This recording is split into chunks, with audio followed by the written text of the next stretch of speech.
Bonjour, bienvenue dans Point de Vue, ravi de vous retrouver en direct sur le Figaro TV. Au sommaire de notre émission, aujourd'hui, la sécurité sociale a 80 ans cette année, alors que le projet de loi de financement est actuellement en discussion en commission des affaires sociales. Julien Damon, spécialiste de la protection sociale, dresse un éloge de cette institution au cœur de la vie quotidienne des Français. On en parlera dès le début de cette émission.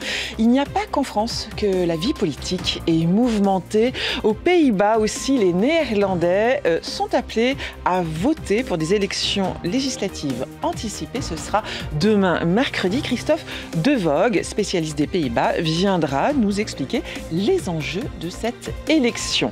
Et pour terminer cette émission, rendez-vous avec une figure de la course au large, Loïc Perron, un des meilleurs skippers français, sera sur le plateau de Point de Vue. Il sort un dictionnaire amoureux illustré de la voile. Vous avez le programme Point de Vue, c'est parti.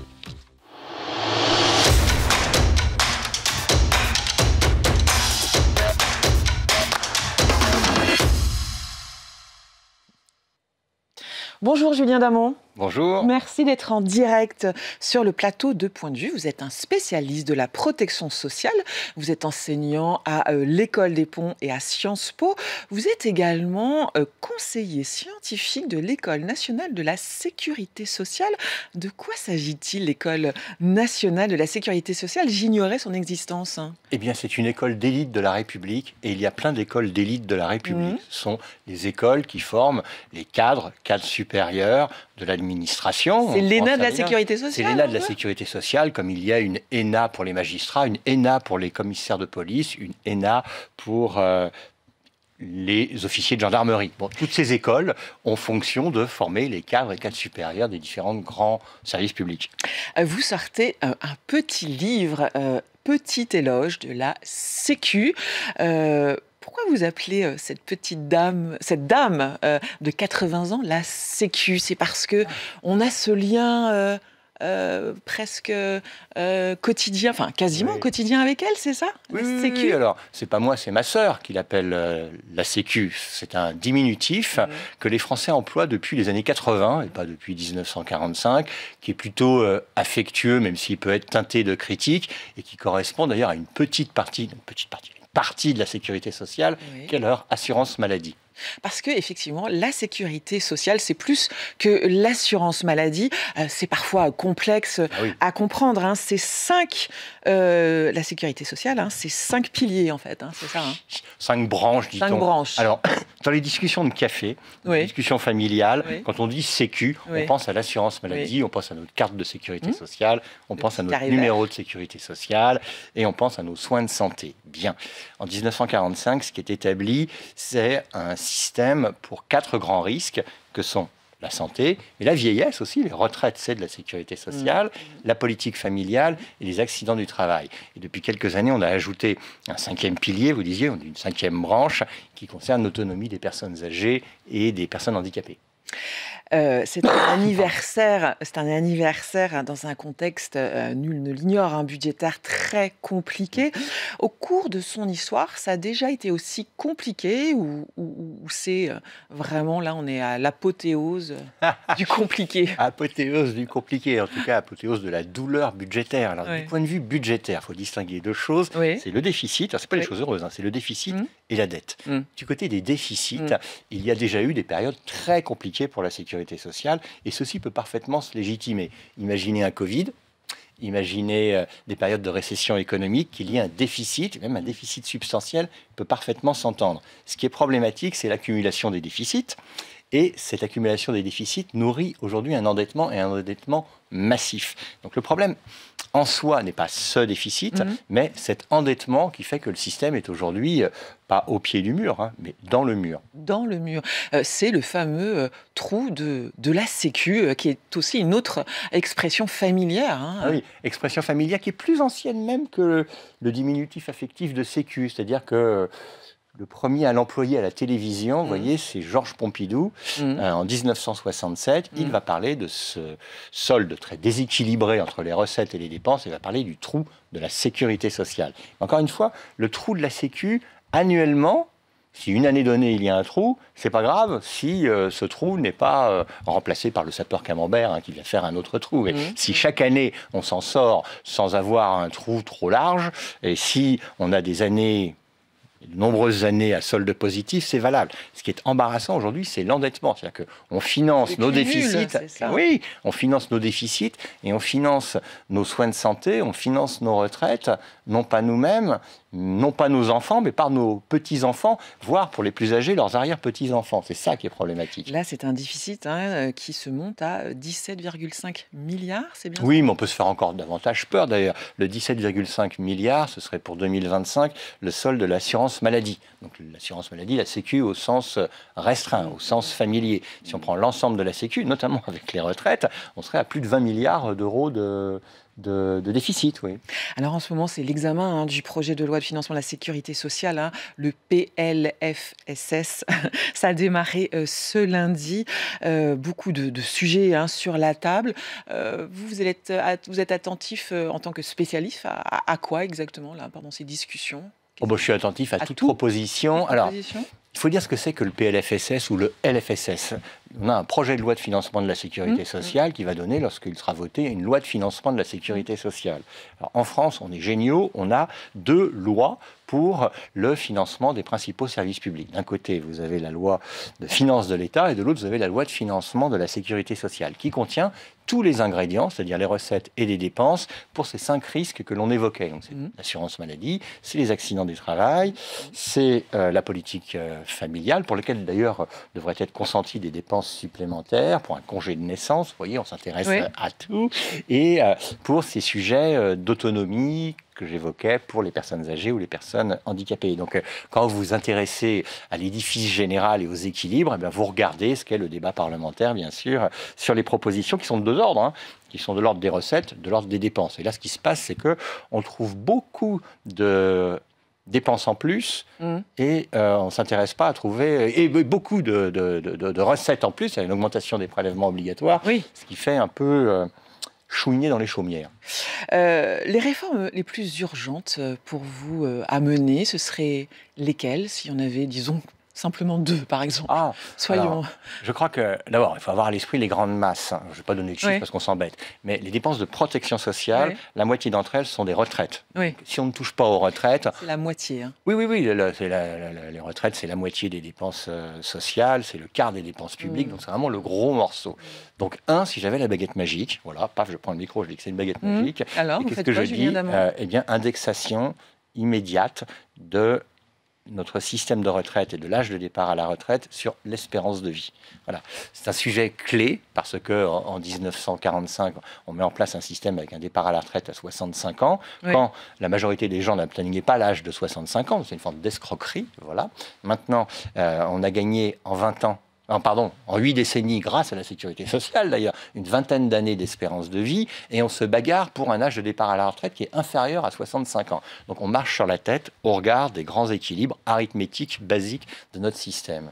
Deuxième thème, vous avez le sujet de l'assurance maladie. L'assurance maladie, les dépenses de santé, c'est le tiers des dépenses de protection sociale. Vous voyez, quand on a dit retraite et assurance maladie, on a plus de 80% des dépenses de protection sociale. Donc s'il faut agir, c'est aussi sur cette assurance maladie. Là, je pense qu'il peut être légitime qu'il y ait de la recette supplémentaire, donc augmentation de la CSG. Qu'est-ce que la CSG? C'est la contribution sociale généralisée. Alors les gens n'y connaissent pas grand-chose, voient à peu près ce que on l'a quand même tous les mois sur notre... On l'a tous les mois, et puis mieux que ça. Paye, Oui, on l'a tous les mois, on a une ligne avec marqué CSG, on ne sait pas trop ce que c'est, mais plus simplement, vous travaillez 1 mois sur 10, puisqu'elle est environ à 10%, pour financer cette CSG qui vient financer, entre autres choses, votre assurance maladie. Mais au regard des déficits, il faut voir qu'il faut faire des efforts de réduction des dépenses, de réduction intelligente, et il y a aussi des efforts à consentir du côté des prélèvements. Donc si j'avais à faire quelque chose qui ne plaît pas au lecteur du Figaro, c'est augmenter la CSG. Mais on peut aussi faire des efforts du côté des dépenses, cette fois-ci, et pas seulement augmenter les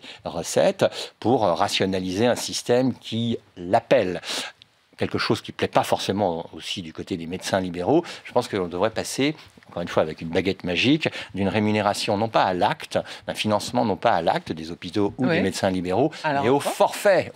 C'est-à-dire que... C'est-à-dire comment ça fonctionne? Comment ça fonctionne? Un forfait, vous êtes sur l'année un patient qui a telle ou telle caractéristique et vous pouvez aller voir votre médecin, pas à l'infini, plusieurs fois, il va vous suivre, il ne va pas simplement vous facturer, ou vous faire facturer par la sécurité sociale à chaque visite, mais il a un forfait financé pour l'année pour traiter l'ensemble de vos problèmes de santé, du point de vue préventif comme du point de vue curatif. Vous n'allez pas vous faire des amis du côté des médecins? Bon, c'est pas certain, une certaine partie d'entre eux sont tout à fait favorables à ce type d'évolution, ouais.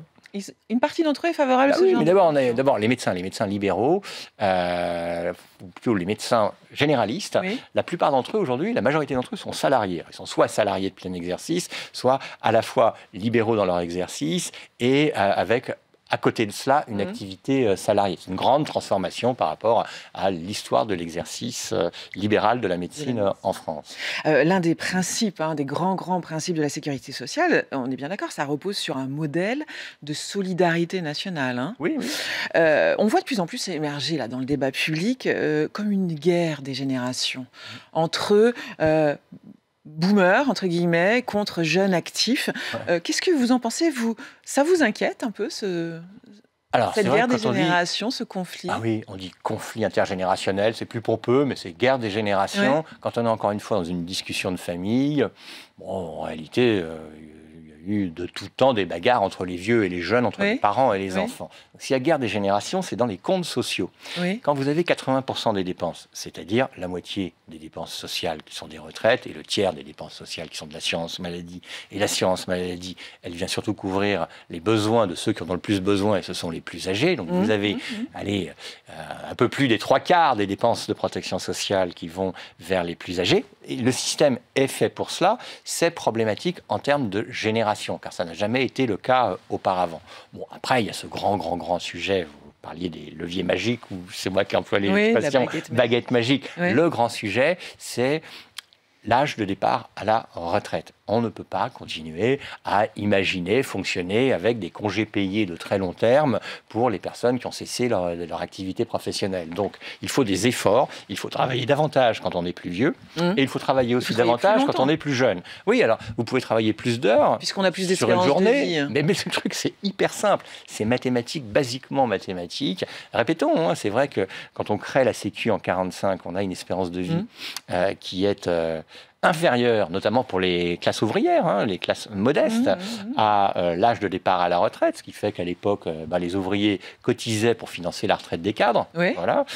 Maintenant, 20 ans d'espérance de vie en plus, et on se bagarre avec un curseur qui est fixé à un niveau inférieur à ce qu'il était en 1945. Je répète qu'on marche sur la tête avec ce système, et c'est ça le principal dossier du conflit intergénérationnel du côté des comptes sociaux. Parce que ce qu'on entend souvent du côté de ceux qui ont pris la retraite, ils disent mais j'ai le droit à cette retraite, j'ai cotisé toute ma vie. Mais le système, c'est pas ça. On ne cotise pas pour soi-même, on cotise pour les autres. Alors, il y avait un célèbre démographe, Alfred Sauvy, dont tout le monde en a à peu près entendu parler. Il était interrogé à ce sujet et on lui disait mais oui, mais écoutez, moi j'ai cotisé, etc. Et il se tournait, il était assez âgé à cette période, il dit non, vous n'avez pas cotisé pour vous-même, vous avez cotisé pour moi. Voilà, c'est-à-dire qu'aujourd'hui, les cotisations, ce qu'elles financent, en tout cas, oui, les cotisations viennent financer les pensions de ceux qui, aujourd'hui, sont retraités. Et comme ces cotisations sont insuffisantes, on passe par de l'endettement. Donc, on fait peser sur l'activité et sur les petits-enfants et arrière-petits-enfants des retraités le financement de leur pension de retraite et de leurs soins courants. Pas de l'intégralité, mais d'une partie très substantielle, ce qui dégrade les comptes publics en général.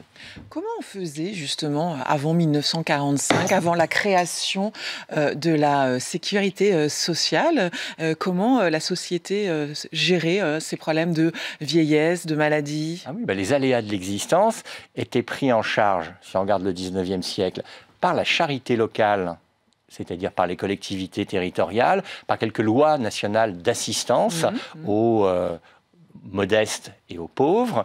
À partir des années 20 et 30, on a créé de premières assurances sociales pour les salariés, et encore pour une petite partie des salariés, mais pour le reste, les gens se débrouillaient, ils n'avaient pas grand-chose. Alors, il y a eu une invention historique, ce sont les mutuelles, les systèmes de solidarité, les sociétés de secours mutuels, surtout au cours du 19e siècle, qui permettaient de s'assurer, mais essentiellement sur des bases professionnelles. Donc, vous aviez du côté d'une partie du monde agricole, d'une partie du monde salarié, chez les mineurs au sens de ceux qui travaillaient dans les mines, ou les cheminots, des régimes de protection sociale qui se mettaient en place. Mais pour tous les autres, il n'y avait pas grand-chose, voire rien, c'était la charité publique. Donc, ce qu'a permis la sécurité sociale à partir de 1945, c'est de diminuer, c'est joliment dit, la hantise du lendemain pour tout le monde. Et l'ambition de 1945, c'était que les couvertures sociales se généralisent à tout le monde, ce qui est le cas aujourd'hui, mais avec en effet ce mur de l'endettement qui est plus que préoccupant.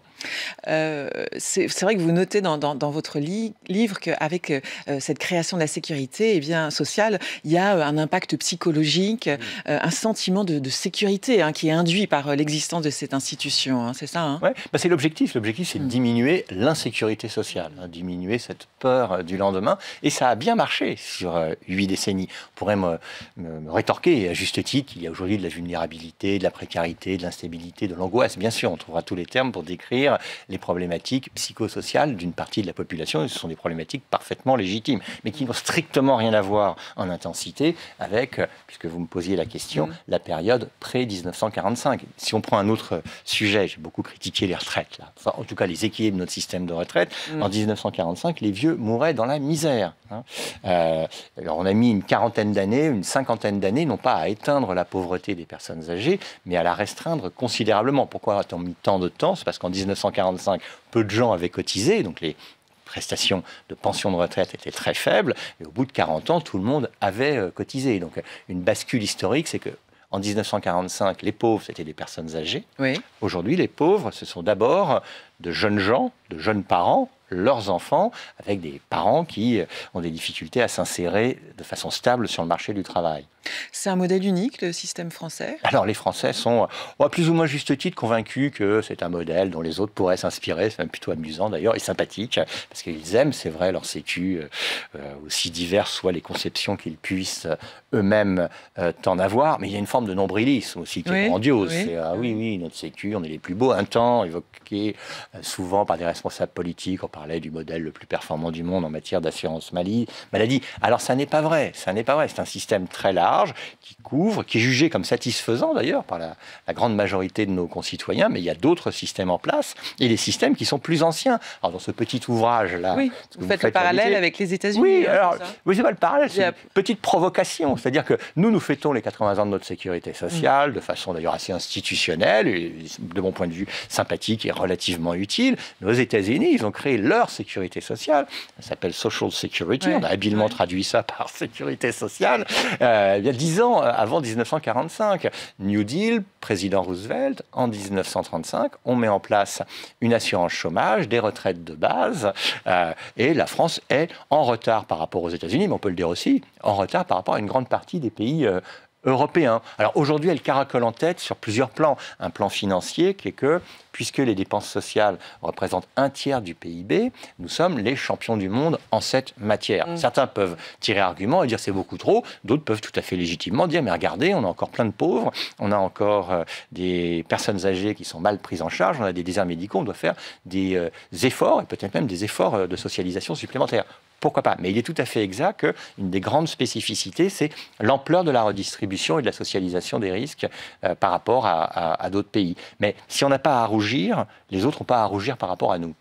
Merci Julien Damon d'avoir été en direct avec nous. Je rappelle le titre de votre ouvrage, Petit éloge de la Sécu. C'est une approche à la fois historique, philosophique de cette institution, ce monument, cette maison française. Merci d'avoir été en direct avec nous. Les Néerlandais sont appelés aux urnes demain, mercredi, pour des élections législatives anticipées. Là-bas, comme ici en France, la vie politique est mouvementée. Ce n'est pas le seul point commun que nous avons avec les Hollandais. Décryptage et analyse du spécialiste Christophe De Vogt dans un instant. Avant qu'il me rejoigne, je vous propose d'écouter Geert Wilders. C'est le chef du Parti pour la Liberté. Il est le favori du scrutin. Grote problemen in Nederland met immigratie, met zorg, met noem maar op, woningbouw, worden niet opgelost in een middenkabinet. Dat zijn dezelfde partijen die de laatste 2 kabinetten Rutte juist hebben gezorgd dat we een explosie kregen in asielzoekers, dat de woningtekorten stegen als ooit tevoren. Dus dat moet je niet in diezelfde partijen overlaten. En dat kan eigenlijk alleen maar met de PVV. Alles op zijn tijd. Eerst maar eens de verkiezingen winnen en dan kijken wat er daarna gebeurt. Maar ik ben heel positief. Het gaat goed met de PVV en we kunnen zomaar de verkiezingen winnen en dan is het gewoon heel moeilijk. Bonjour Christophe de Vogue, merci d'être en direct avec nous sur le plateau de Point de Vue. Vous êtes un spécialiste des Pays-Bas. Je rappelle également que vous êtes historien et président du conseil scientifique et d'évaluation de la Fondation pour l'innovation politique. Alors, les électeurs des Pays-Bas sont appelés mercredi à voter pour des élections législatives anticipées. Juste, pourquoi on revote là aux Pays-Bas, Christophe ? Oh, ben c'est un peu une habitude aux Pays-Bas. Il y a eu une crise de la coalition, ça arrive régulièrement. Ouais. Et particulièrement depuis une vingtaine d'années, on va dire, il y a une crise de la coalition qui était en place, avec notamment le fameux parti dont le président vient de parler sur votre antenne, le PVV, et qui a entraîné crise de la coalition, élection générale anticipée. C'est la règle parlementaire aux Pays-Bas. Comment l'opinion publique néerlandaise, elle vit ces scrutins successifs? Est-ce qu'elle est intéressée, indifférente, fatiguée par cette vie politique? Oui, il y a un peu de lassitude, d'autant que les Néerlandais sont un peuple moins politique, on va dire. Que les Français? Que les Français, oui. Historiquement parlant, c'est un peuple moins politique qui avait plutôt l'habitude, traditionnellement, d'une vie politique assez apaisée. Notamment Mark Rutte en était l'illustration. Il a été très longtemps Premier ministre. Il a réussi justement à jongler et à surfer sur cette période difficile. Vous savez qu'il est maintenant à l'OTAN. Il est resté, c'est le plus long Premier ministre de l'histoire des Pays-Bas. Et donc il a apporté un pôle de stabilité dans ce désordre. Mais voilà, sa grande habileté manque aujourd'hui. Et nous avons donc un match très incertain qui va se dérouler demain soir. Et on va y revenir. Les Néerlandais, d'ailleurs, l'un des leaders des partis qui va remonter, le CDA, les chrétiens démocrates, a dit moi, je promets de rendre la politique ennuyeuse. Vous voyez, cette phrase est impossible en France. Ça donne pas envie, en tout cas. Voilà, ça donne pas envie, mais c'est l'idée. C'est un peu une blague. C'est l'idée. Revenons un peu à business as usual et arrêtons le temps des crises. À du sérieux. Voilà, du sérieux, de la bonne gestion. Du compromis très important aux Pays-Bas et oublions ce Wilders, ce qui est véritablement a dérangé notre jeu habituel. Alors, à 24 heures des élections, ça démarre demain, mercredi. Que disent les sondages? Il y a 150 sièges, c'est ça, 27 listes. 27 listes, et il y a déjà 15 partis représentés au Parlement. Donc, vous voyez la fragmentation. On est dans un contexte de proportionnel intégral. Alors, vous voyez, un petit déplacement, ça vous donne 2-3 députés de plus et ça peut vous changer une coalition. Donc, on est dans l'incertitude totale, on va dire, pour une raison très simple. C'est que c'est là le signe des temps troublés que nous traversons. Une grande partie de l'électorat est encore indécise. C'est-à-dire, alors, soit ils hésitent sur leur vote, soit ils ne savent carrément pas pour qui voter. Et là, on a encore une majorité. Donc, on peut avoir une surprise demain. C'est plutôt un peuple qui vote ou il y a une grosse part d'abstention? D'abord, ils votent parce que c'est la seule élection vraiment très importante. Il n'y a pas de présidentielle. Le pouvoir est au Parlement. Et donc, c'est un peuple qui vote en général autour de 80%. Mais le parti de Geert Wilders est bien en tête, est plutôt favori, non? Alors voilà, qu'est-ce que ça veut dire être en tête dans un système comme ça? C'est-à-dire que vous pouvez être en tête et rester isolé, ce qui est arrivé à son parti pendant très longtemps. Et donc là, il a eu un très gros succès aux élections d'il y a 2 ans, il y a juste 2 ans. On l'annonce toujours en tête, mais enfin plus bas qu'il n'était. Alors pourquoi? Pour plein de raisons. D'abord le style de Wilders, qui est un peu un style abrupt, assez radical. On parle du Trump néerlandais. Vous trouvez ça juste ou pas comme expression? Avec, on va dire, la vulgarité en moins. Mais dans les propos, il est extrêmement radical, notamment contre l'islam, contre l'immigration. C'est vraiment ses thèmes, ça, l'immigration, l'islam. Exactement. Il n'a pas fait on va dire, sa dédiabolisation, si vous voulez, comme Marine Le Pen l'a fait en France. Donc, il est un petit peu celui qu'on aime détester. Et il y a une sorte de coalition, c'est très, très clair dans les débats télévisés, une sorte de coalition des autres grands partis contre lui. C'est-à-dire que c'est tous contre lui.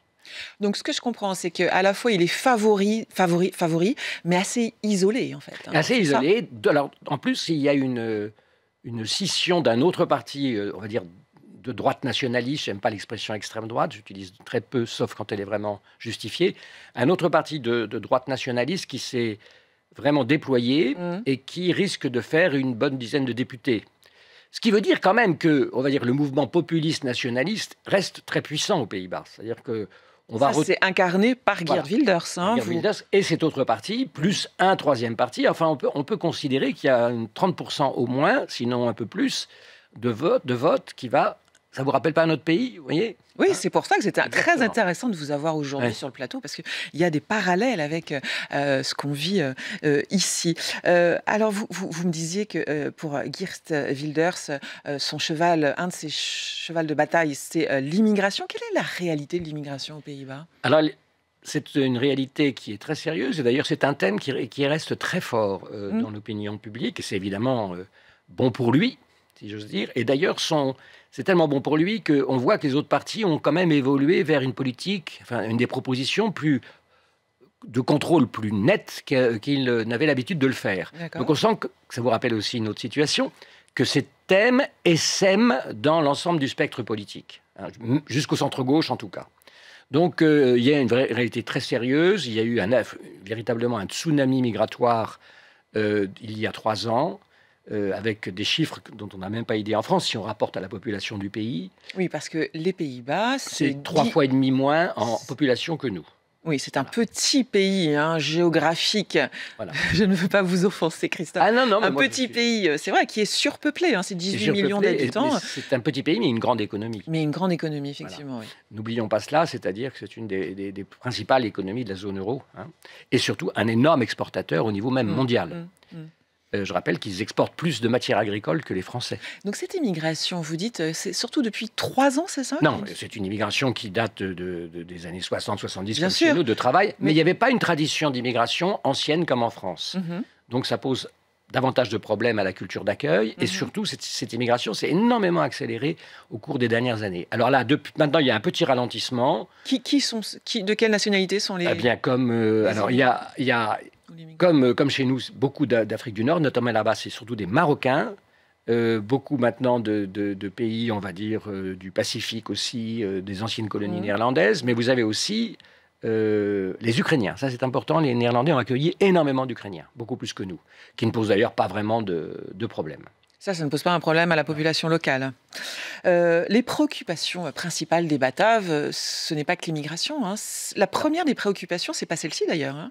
C'est le logement. C'est le logement. Et oui, vous avez parlé de la densité du pays. C'est un problème un peu structurel aux Pays-Bas. Quand on connaît bien ce pays, c'est un sujet qui revient très vite dans la conversation.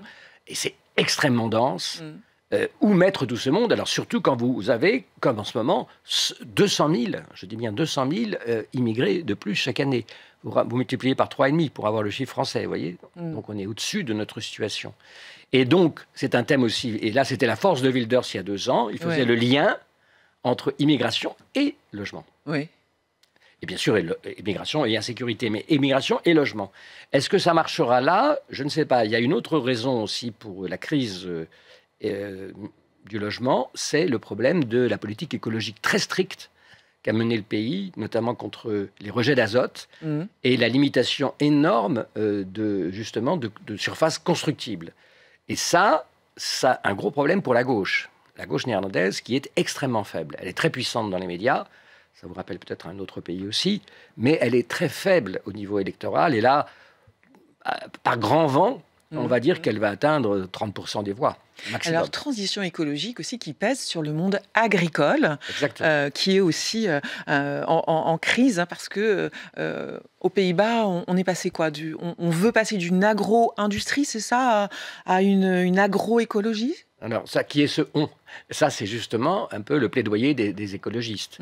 Mais vous avez là donc l'agriculture sans doute la plus intensive du monde, qui, encore une fois, est la première exportatrice en Europe, devant la France, vous voyez, sur une superficie un peu plus grande que la Normandie. Il faut voir un petit peu l'intensité de cette agriculture. Le problème, c'est que, évidemment, les paysans, j'ose même pas dire les paysans aux Pays-Bas, sont des entrepreneurs, si vous voulez.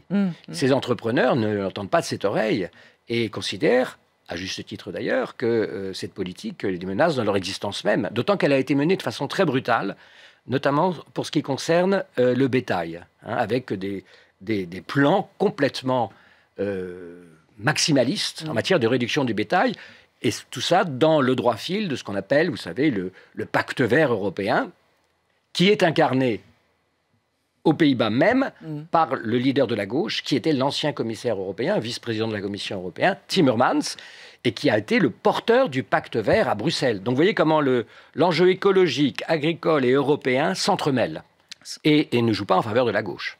Et quelles ont été les répercussions aux Pays-Bas du pogrom du 7 octobre, des attaques du Hamas en Israël? Alors là, les avis sont divergents, je vous donnerai le mien.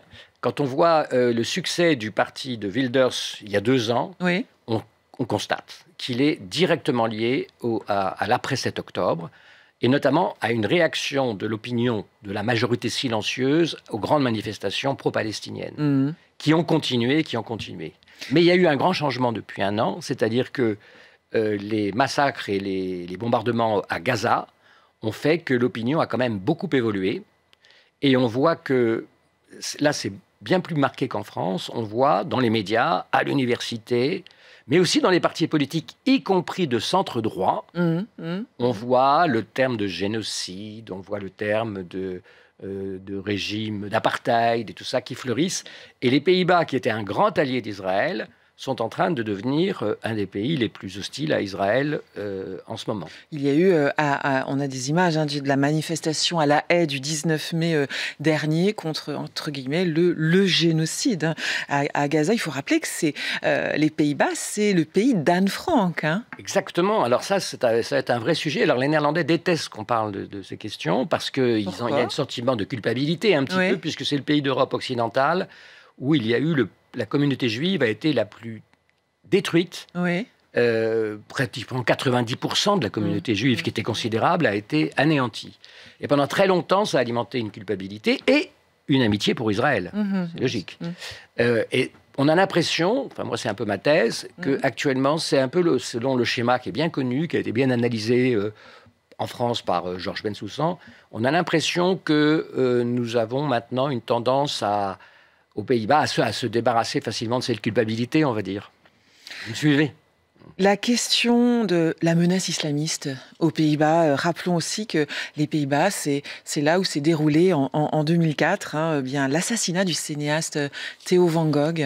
Oui, qui descendait de la famille de qui vous savez. Oui, il y a une menace islamiste très forte qui pèse notamment sur Wilders lui-même, qui vit, mais de façon ultra protégée depuis plus de 20 ans, qui pèse sur un certain nombre de leaders. Et il y a notamment la chef du Parti libéral, qui est très mal vue par les islamistes parce qu'elle est d'origine turco-kurde. Donc c'est une traîtresse, si vous voulez, dans leur représentation du monde. Et donc il y a une véritable question de sécurité sur la classe politique. Mais il y a aussi une autre question qui menace beaucoup la classe politique et la sécurité du pays, c'est le narcotrafic. Et la famille royale. Et la famille royale. Là, c'est les narcotrafiquants. Ça inquiète beaucoup la population, parce que les Pays-Bas sont une plaque tournante, effectivement, du narcotrafic. Absolument. C'est un sujet qui préoccupe les Français aussi, vous le savez, dans la coopération européenne. C'est à cause, évidemment, de la place considérable de Rotterdam, qui est le premier port européen de très loin. Et où on sait que effectivement la cocaïne passe beaucoup par les ports notamment. Absolument. Alors, ce qui est positif, on a évoqué quelques points qui sont assez proches de la France dans la menace, dans les problèmes avec le monde agricole notamment, etc. Par contre, aux Pays-Bas, la situation économique, elle est plutôt positive. C'est excellent. Vous avez un excédent primaire du budget, vous avez un chômage très faible, vous avez un niveau de vie... Le pouvoir d'achat, même si on en parle toujours, n'est pas du tout la préoccupation. C'est pas un sujet, le pouvoir d'achat. Uniquement quand c'est lié au logement, si vous voulez. Et un peu à la santé, mais c'est pas un sujet comme ça l'est en France. D'abord parce que les prélèvements sont beaucoup moindres qu'en France.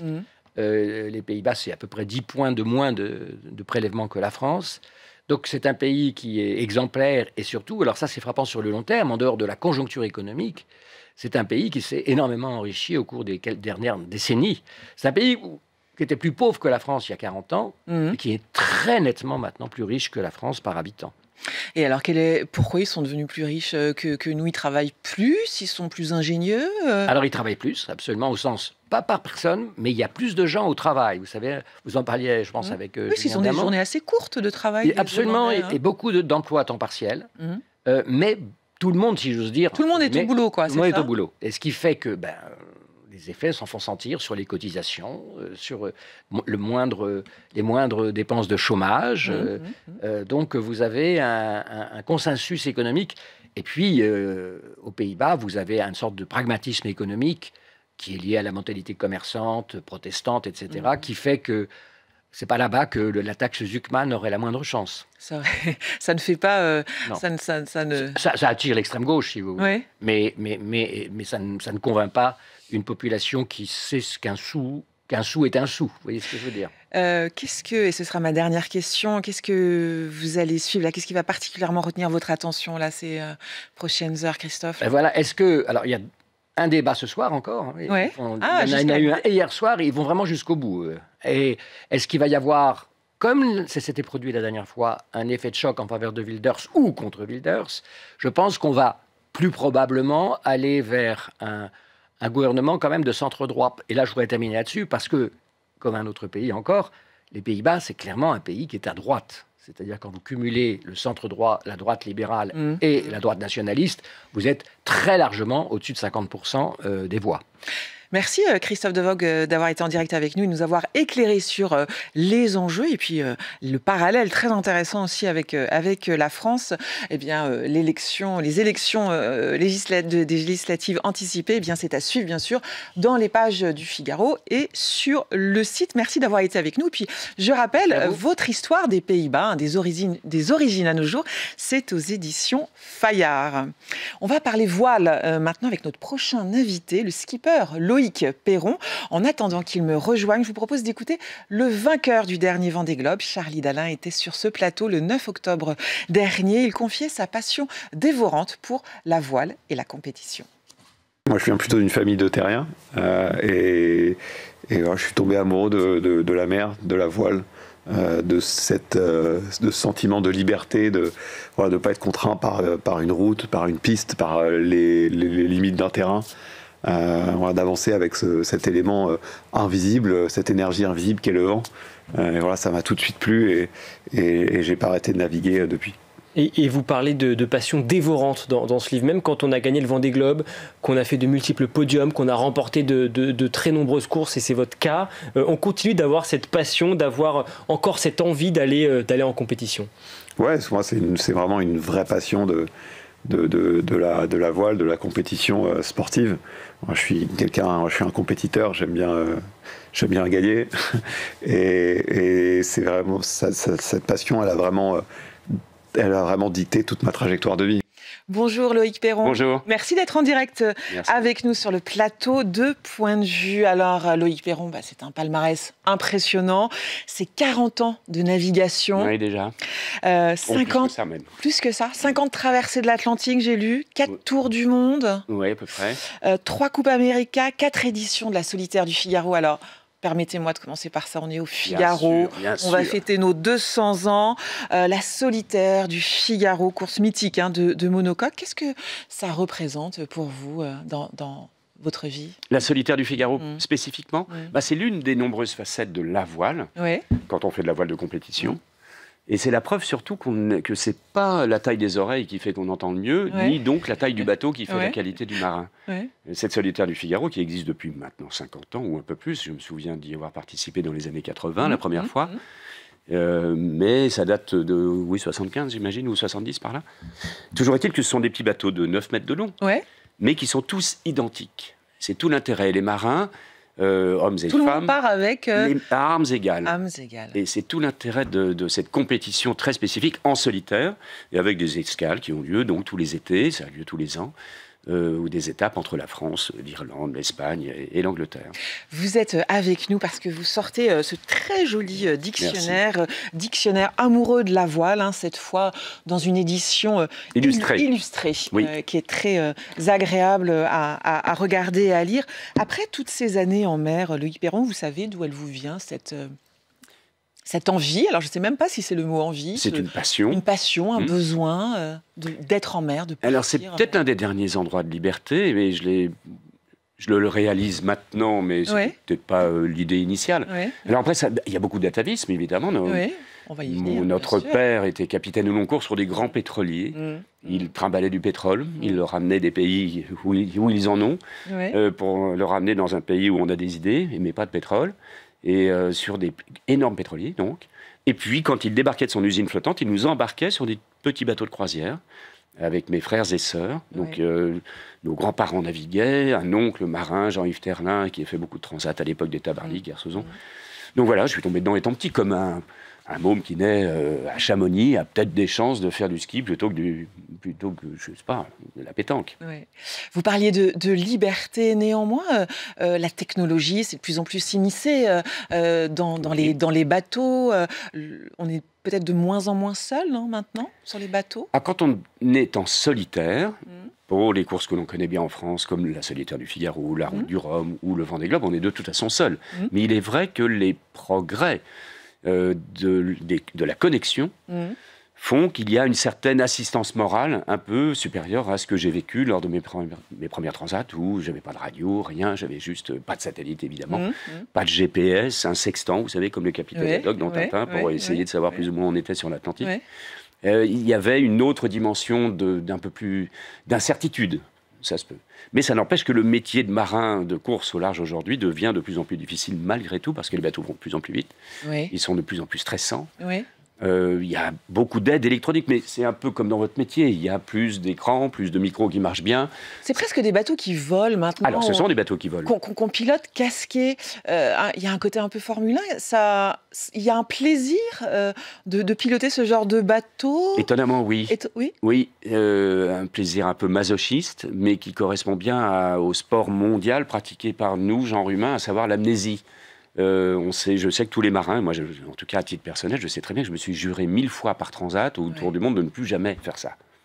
Et on l'oublie. De ne plus jamais faire ça, la même chose. De naviguer, de partir en mer. Et j'y suis retourné je ne sais combien de fois, parce que en fait c'est pas du tout le goût du risque, ni l'envie de se faire mal, mais c'est l'envie de maîtriser une machine contre d'autres personnes qui vont essayer de faire la même chose. Des machines qui parfois sont presque incontrôlables, qui volent sur l'eau, c'est vrai. De faire des... Alors en solitaire ou en équipage, bien sûr, il y a des histoires en équipage qui sont passionnantes. Mais une fois de plus, la voile est une... On dit la voile, d'ailleurs, bizarrement, on ne dit pas la voiture, on dit bien la Formule 1, le karting ou la moto, alors qu'on dit la voile. C'est beaucoup plus large, et c'est un univers tellement large, tellement passionnant pour les acteurs, ou les spectateurs parfois, mais... Quand on est marin aujourd'hui, pour être un bon marin, d'ailleurs, je le dis souvent, il ne faut pas savoir faire que du bateau. Il faut s'intéresser à énormément de facettes. Oui, c'est ce que j'allais vous dire. Quelles sont les qualités du bon marin? C'est justement, c'est d'être complet. Alors, le bon marin solitaire, c'est une phrase que je dis souvent, mais c'est quelqu'un qui ne peut pas être bon partout, bien entendu, mais qui n'a pas le droit d'être mauvais quelque part. Ça veut dire que je dois m'intéresser à tout. Je dois savoir comment ce micro est fabriqué, si je dois le réparer. Je dois éventuellement dessiner cette table. Pour savoir... Donc, être un peu ingénieur, il faut être ingénieur, être communicant éventuellement, être dessinateur, être bon cuisinier éventuellement si on reçoit du monde, mais c'est plus rare.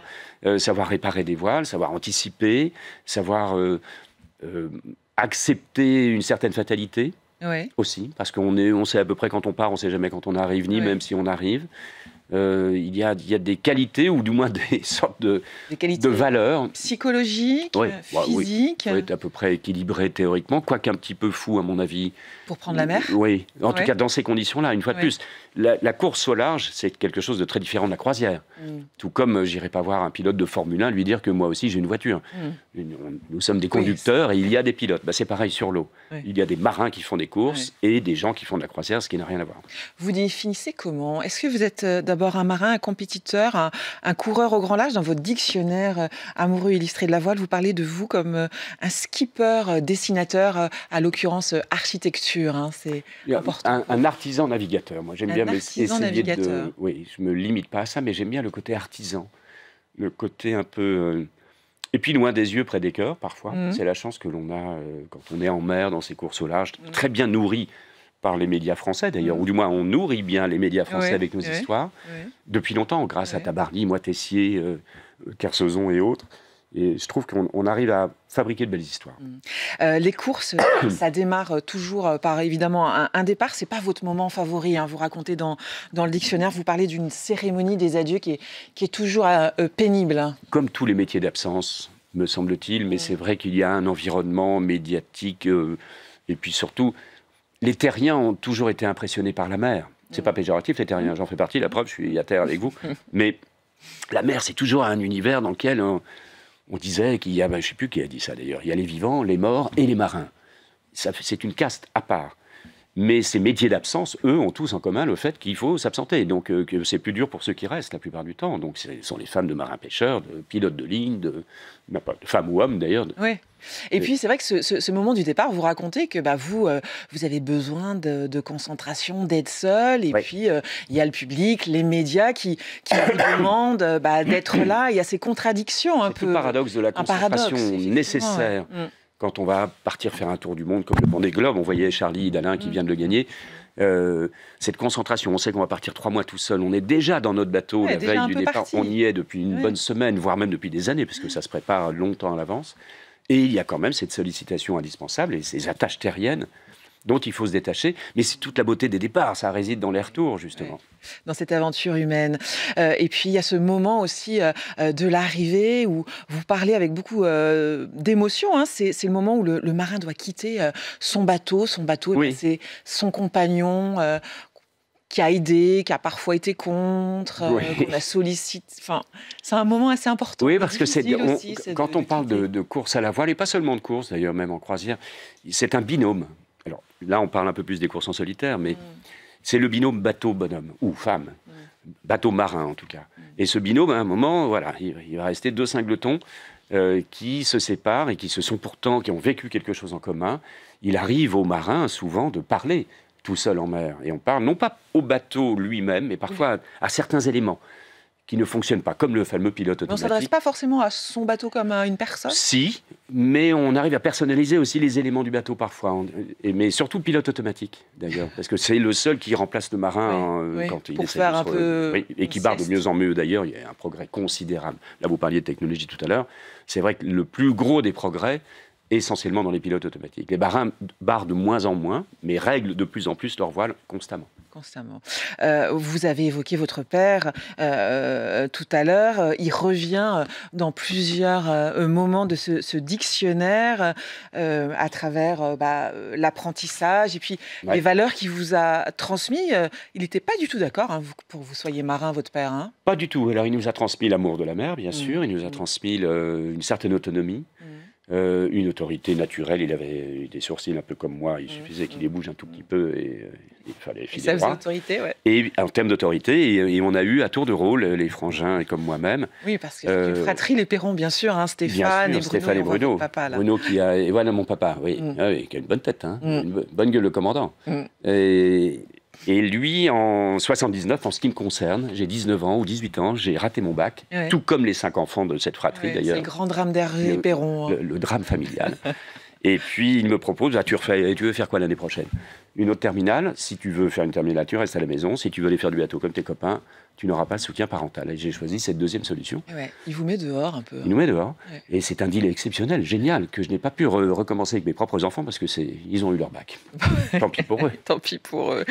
Vous rendez également hommage à de nombreux marins. Donc c'est Éric Tabarly, Florence Artaud. Oui, ça fait partie de ma génération et de ceux grâce à qui cette voile est si bien servie et appréciée en France. Et puis il y a Laurent Bourgnon, vous en parlez comme votre double, un copain merveilleux et un meilleur ennemi. Mon meilleur ennemi, oui, j'aimais bien la formule parce que c'est une formule évidemment, mais on a tous les deux eu la chance dans les années 90, en trimaran particulièrement, de faire évoluer, il a une gueule d'ange blond magnifique, Et lui, comme Florence d'ailleurs, nous ont quittés de manière, non pas en mer, enfin c'est lui sous la mer malheureusement. Mais en tout cas, avec Laurent, on a énormément fait évoluer ce sport mécanique qu'est la voile, et particulièrement les transats en multicoque, en trimaran.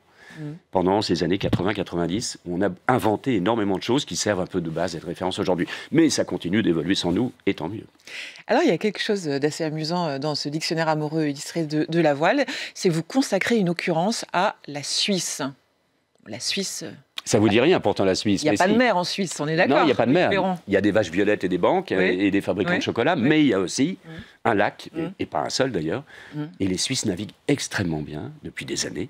Il y a énormément, depuis des siècles d'ailleurs. C'est un peuple de marins, les Suisses? Alors, il y avait, dans les années 80, je me souviens qu'on m'avait dit que les marins les plus représentés en proportion de la population, en mer au large, non pas en Suisse, mais au large, étaient les marins suisses. Je ne sais pas si la statistique est toujours la même. Parce que c'est ces navigations sur ces fameux lacs, le lac Léman... Et sur le Léman, on navigue depuis des années avec des engins. Alors, il n'y a pas beaucoup de vent. Ce sont des bateaux lacustres qui ont beaucoup plus de surface de voile. Ils ont été pas mal inspirés de ce qu'on a fait en France pendant des années.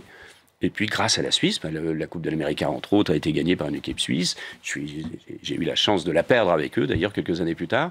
Et je navigue beaucoup en Suisse. J'ai beaucoup navigué en Suisse sur des bateaux qui volent au-dessus du lac. C'est difficile de naviguer sur un lac un lac suisse, par exemple, un lac Léman? Sur le Léman, c'est très compliqué. Il y a une épreuve exceptionnelle qui s'appelle le bol d'or, qui n'a rien à voir avec la partie mécanique des choses au Mans, mais c'est l'aller-retour sur le Léman jusqu'au Bouvray, à l'autre bout, du côté de Montreux, qui se passe tous les mois de juin.